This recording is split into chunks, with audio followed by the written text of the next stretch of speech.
3, 2, 1.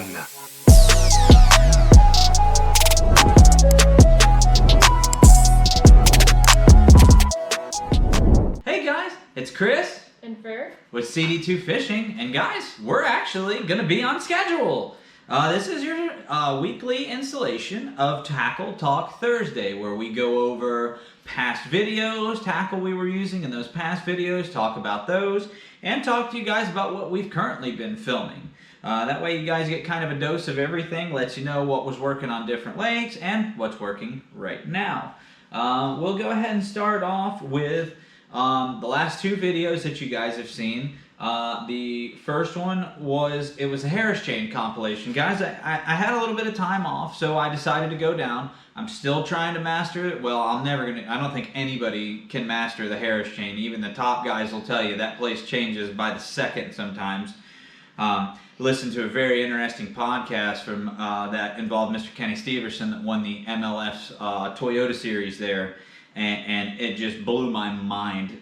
Just the insight he dropped and talking about how quickly conditions change during that. It's amazing. But anyways, guys, that video there, I hit 3 different lakes. Eustis, Harris, and Griffin.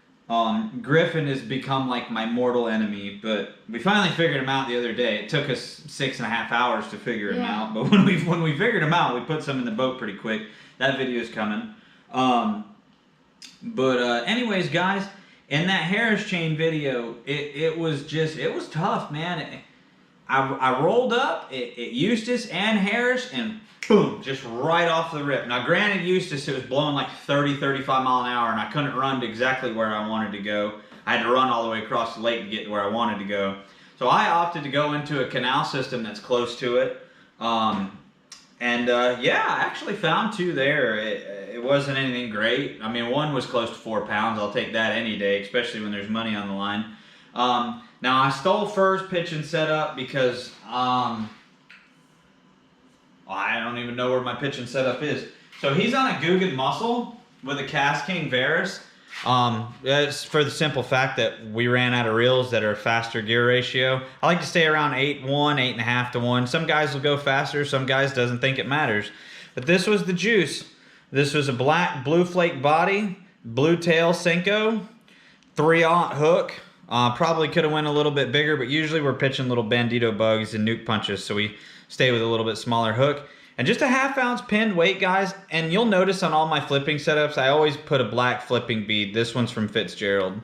It's just a cheap option. Both me and Fur run 20-pound Sunline Sniper FC. It works great. I did break off recently, though. I don't even know if I left that in the video that'll be in.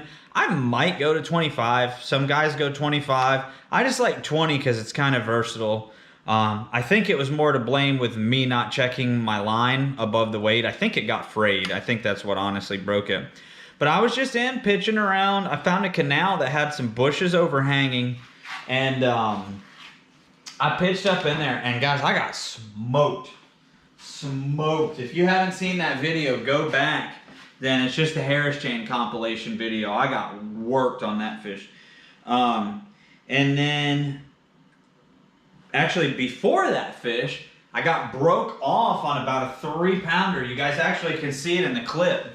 This is from a company called Bass Gorilla. That's a Florida company. I think they're on the west coast of Florida. I'm not exactly sure. Somebody chime in if you know. I think they're like in that area.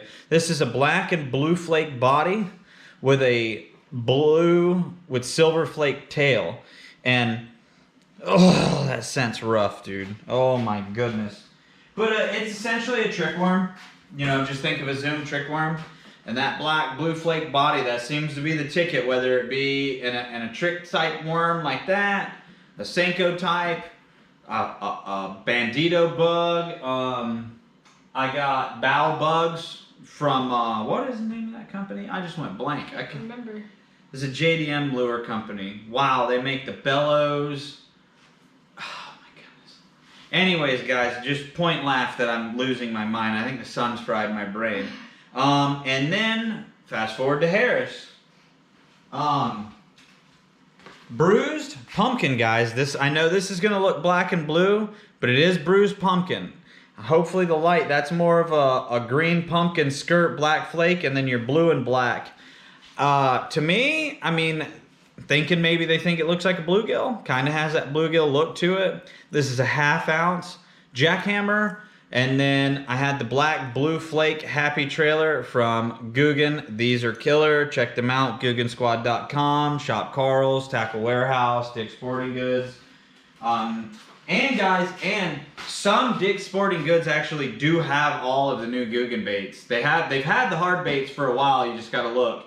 But the soft baits are starting to roll out. So the Crappie series and like your Love Grub, Happy Trailer. What's the other one? Slizzard. Yeah, the Slizzard, all that's out. So, but yeah, guys, and this is where it got weird on Harris. I pulled up, I was pitching Kissimmee grass, and I seen some fish moving in the cypress trees behind the Kissimmee grass. If you've ever been on Lake Harris in the Harris Chain, it's really, really old Florida. There's cypress all over the place. I just absolutely love it out there. I could go out there without a fishing pole and enjoy my day. It's just gorgeous. That's what I grew up doing, was exactly what Lake Harris is like. Just like I said, old giant cypress trees, you know, hanging moss all over the place, just beautiful. But I was working this around the cypress, literally put this first cast, I caught like 1.5 pounds, and I made it 20 feet through the Kissimmee grass and got smoked by 3.5 on it. Now that 3.5 was beat to daylights and back because the 95 or 195, however many tournaments have been on the Harris Chain recently. But yeah, I was able to put a couple fish together, and more importantly, I learned. So some days I go out, I don't, it's nice catching a lot of fish, but sometimes it's nice not catching a lot of fish. It makes you have a new appreciation, it humbles you, and it gets your mind going. Or I'm just terrible at fishing. Anyways, real quick before I get off the chatterbait deal, guys, check your local Ollie's discount store. These are the Stealth Blade, the Brett Hite Stealth Blade jackhammers. $7.99. Check your local Ollie's. The one here in my hometown is almost out. And then, what was the next video? 1.5 hours to catch him? Well, I'll answer your question. We did catch him. He is playing flag football again this season. Just nice little kind of in-between seasons thing to go do. He has a blast doing it. We had picture day. So I had a very limited amount of time, and dear old dad and dear young fur here slept in. Apparently neither of us can set an alarm. Nope. We went out to our home lake. You guys already know, if you're a local, I mean, you can pretty much recognize it from the boat ramp or anywhere on that lake because you've seen it. What did we end up getting them on there? Flipping, right? Flipping, yeah. Yeah, we were pitching. And again, seems to be a pattern here. Different lake, same tune, same exact setup. Now, I was punching. I did catch one punch in a thick mat. There's like duck potato and tussocks and pads and everything that all kind of to push in together. It's real thick. That was on 1.5 ounces. Angler tungsten right there. Yeah, that was fun. And then that same spot where I was able to catch one on the fluorocarbon setup. I run Fitzgerald first, got this Guggen. Yeah, and then, yeah, that was about it for that. I think that was the sauce there. I think the only fish we caught were on this. There might have been like one chatterbait fish sprinkled in there. Oh, I hooked myself. You just caught another idiot fish. Yeah, I just caught another 190-pound idiot fish. That's a shout out back to when I hooked myself in the thumb with a Guggen Scout. Yeah, and then currently I've been off the water a lot. I've had a lot of work come up, so sometimes it's not all play. Sometimes we have to work. One day I'd love to fish full time, but that day is not today, so I work. But anyways, we just fished our local lake. It's literally almost in my backyard. It takes us 1.5 minutes in the truck to get there, 2 minutes if I drive slow like an old peepaw. And the Madman Fur here smoked another giant mudfish, or as y'all may have referred to them as a bowfin. They're dinosaur, prehistoric war machines underwater. Fur caught that On a, as I break my rod, green pumpkin June bug. What is that ace? is a gambler ace.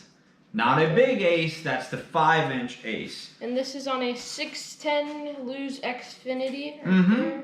Yep, you guys can pick those up at Walmart, and I'll tell you right now, if you're looking for an entry-level bait caster, or you don't want to break the bank on a bait caster, that is the ticket. That's the Xfinity Speed Stick. Check your local Walmarts. That has been a very, very good combination. He smoked a 7-pound, 14-ounce mudfish working that ace through, we were in a canal system, and that mudfish, and he made pretty darn quick work of it. I mean, it was in the boat in seconds. He was definitely rolling a lot more than I would like him to. Yeah, they start death rolling like an alligator. It's miserable. It'll tear your net up. It'll tear your line up. I lost a $20 jackhammer to a mudfish. And a scale.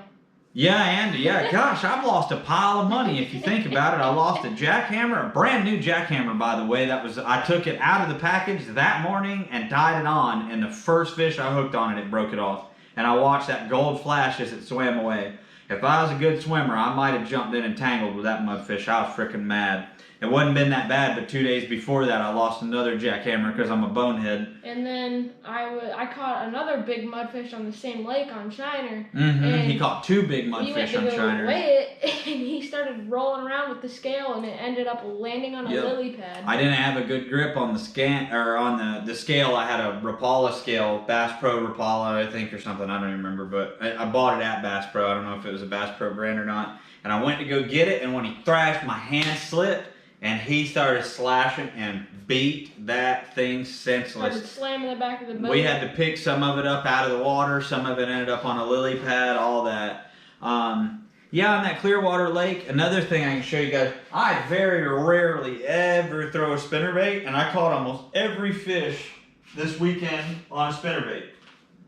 Now, this was on a Guggen Zinger, a 1/2-ounce Zinger.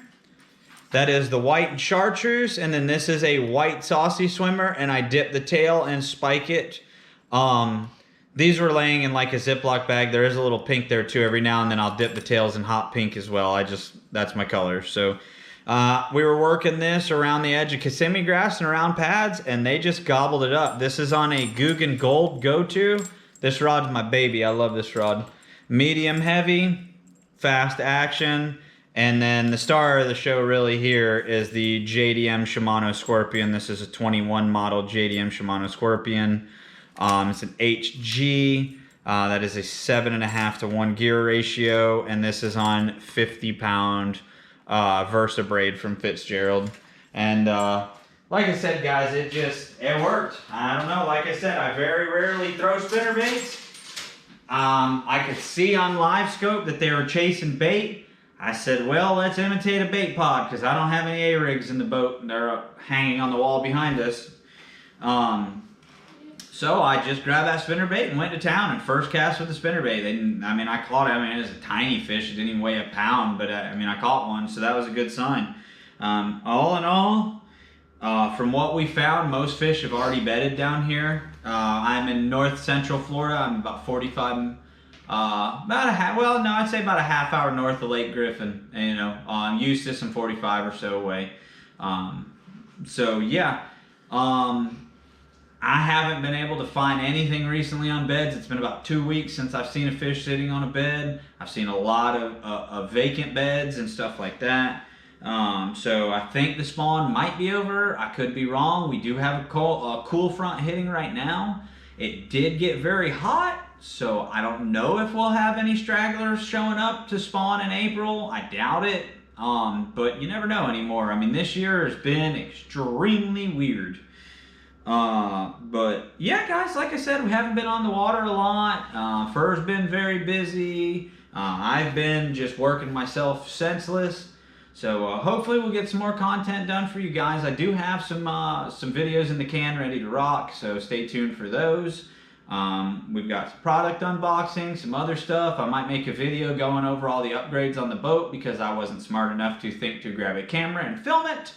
But we have been decking out the old Stealth. You know, you can't teach an old dog new tricks, but in this instance, we are teaching an old dog some new tricks. And I think we're going to have the most pimped out 18-foot 90s bass boat on the lake. So, yep. With that said, guys, we have a tournament Monday. We are going to fish a local tournament series of night tournaments. It is on our home lake. I still haven't found all the offshore structure I've been looking for. Is that going to play a factor? Stay tuned and see. Like I said, that is on Monday the 20th that we're doing that tournament. We fish from 6:30 to 10 o'clock weigh-in. It's short and it's going to be cold. It's a low of 49 that day, so this is going to be very fun. You guys are probably going to see me going and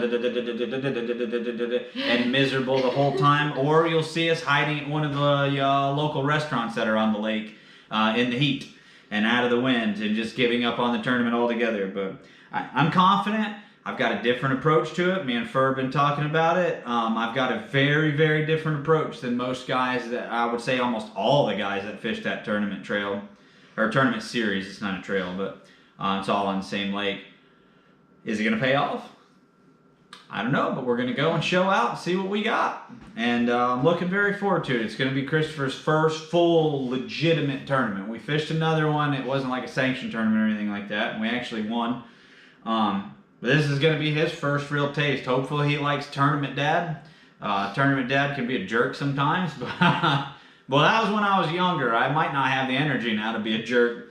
Like I said, guys, worked kicking my hind end. So, but anyways, guys, I'm going to quit rambling. Fur, you got anything you want to add, buddy? No, not that I think of. No. Just go ahead and like and subscribe, guys. Follow us on social media. Just anywhere you can search CD2 Fishing. Expect some tournament content coming soon. Hopefully the lights are able to pick everything up and whatnot. I've got a few ideas on what I'm going to try with our YOLOtek power stick. And also, guys, any of the YOLOtek stuff you see in our videos, if you have a question on anything or a question on what we personally use, drop it in the comments, guys. Or if you follow us on any of the other social medias, message me. We're pretty much an open book. And also, if you want to check it out for yourself, there's a link down in the description. That's our link. You help us. You help a veteran-owned, great company, you know, and it's just a win-win. You guys get great products at an awesome price, too. So without further ado, I'm going to let the brains of the operation take it away because it's getting close to Dad's nap time. Make sure you guys check us out on all the other social medias like Instagram, TikTok, and Facebook. And like and subscribe, and we'll see you guys in the next video. Bye guys.